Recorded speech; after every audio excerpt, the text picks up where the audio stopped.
الحمد لله نحمده ونستعينه ونستغفره ونؤمن به ونتوكل عليه ونعوذ بالله من شرور أنفسنا ومن سيئات أعمالنا من يهده الله فلا مضل له ومن يضلله فلا هادي له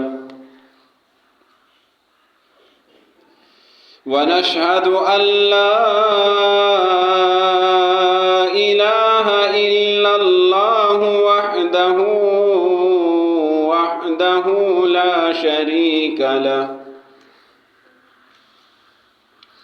لا شريك له ولا نظير له ولا وزير له ولا وزر له ولا وازر له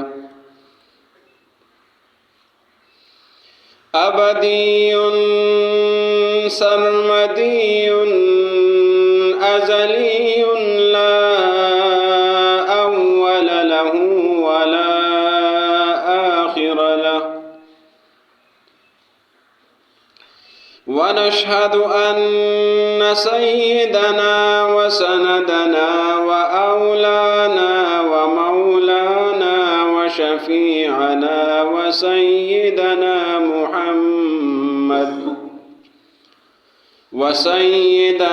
محمدا عبده ورسوله صلى الله عليه وعلى آله وأصحابه وأزواجه وذريته وأهل بيته أجمعين أما بعد فأعوذ بالله من الشيطان الرجيم بسم الله الرحمن الرحيم أتل ما أوحي إليك من الكتاب وأقم الصلاة إن الصلاة تنهى عن الفحشاء والمنكر ولذكر الله أكبر والله يعلم ما تصنعون وقال النبي صلى الله عليه وسلم الصلاة معراج المؤمن صدق الله العظيم وصدق رسوله النبي الكريم.